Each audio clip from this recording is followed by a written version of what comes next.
Well, hello again, and welcome to Monster Mondays Insight number 4, week 4.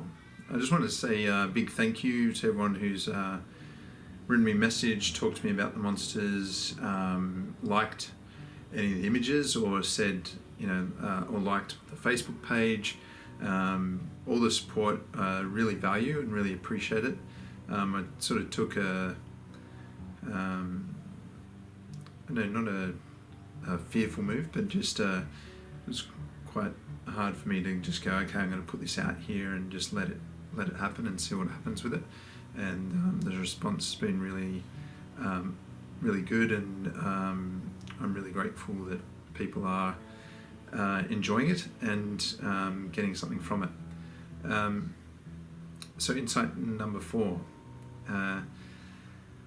The reason I decided that this was something to do with managing your monsters was, as I was drawing each monster, and the more I drew and the more I got into my art, I realized how much that is a meditation for me that helps me notice my monsters and listen to myself and my self-talk and the things that are going on in my head, and allow me to react to them differently through the practice of drawing.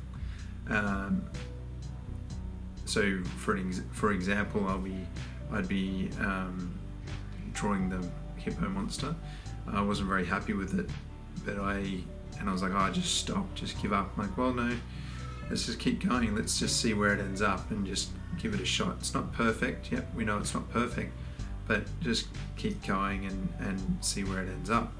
And of course, people have liked it, and it's been really, and it turned out all right. Not exactly how I wanted it, but good enough to turn into an image and to make an artwork of.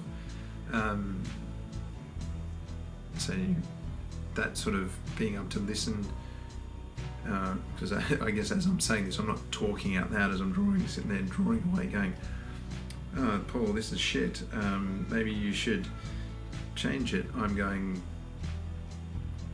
just drawing, and in my head it's all talking away, as everyone does. So I want to talk about 3 things. So yes, self-talk. The second thing was the way we can, I guess the 3 ways that we can sort of change our reaction to anxiety or our mental health. I believe there's multiple ways that I've read about. One of the ways that you can deal with it, or the things that are happening, is there's the self-talk, so the way that you talk to yourself.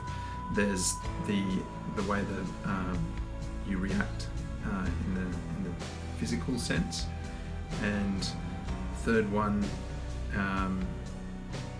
is, I guess, what you focus on. So are you focusing on the negative or the positive, or focusing on all the bad things that are happening, or are you focusing on all the goodness that you're creating? And as I was drawing the hippo, I sort of had to use all 3 to get me through it. So of course I had the self-talk, where I was saying to myself that this isn't a really great drawing, I don't really like this, I don't want to keep going, and I had to get my head to go, well, hey, let's just keep going, let's give it a shot and see how it turns out. It's all practice anyhow, it's all, hours towards your art, it's all good creativity, it's quite meditative, you're in flow, let's just see how it goes. And so I was having this conversation with myself.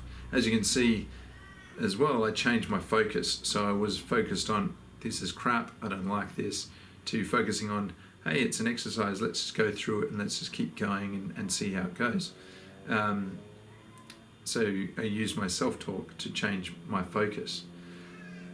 I also felt this, like the emotion move through me. So the sort of, you have that when you're anxious, or any emotion, you feel it sort of come over you or move through you, or it starts somewhere and moves from there through your body.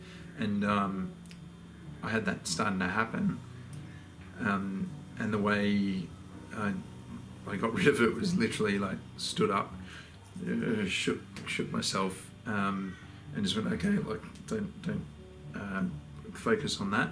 Let it move your body, get yourself sort of out of that state of it just feeling damp and heavy on you, and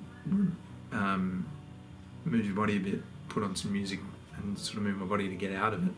And then once I was feeling a bit better, continue the self-talk and make sure the focus is there, and just be aware of the stuff in your body, but letting it sort of flow through you and out so that you aren't affected by it.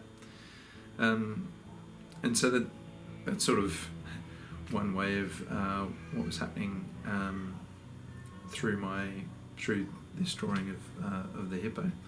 You can probably see actually even halfway through all the illustrations when I'm doing it in black ink, it doesn't have a horn on it to start with. It's just this one-eyed weird hippo, and I'll put the horn on it to try and make it look a bit more monsterish, and it did work, not as well as it could have, but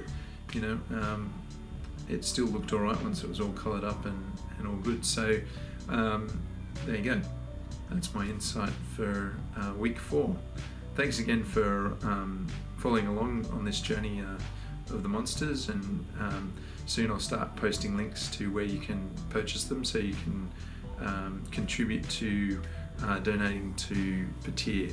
If you'd like to donate to Patir just straight off, there's a link in the comments to this video as well if you're watching it on YouTube, and if you're watching it elsewhere, I'm sure there'll be a link somewhere on those pages to being able to donate to Patir.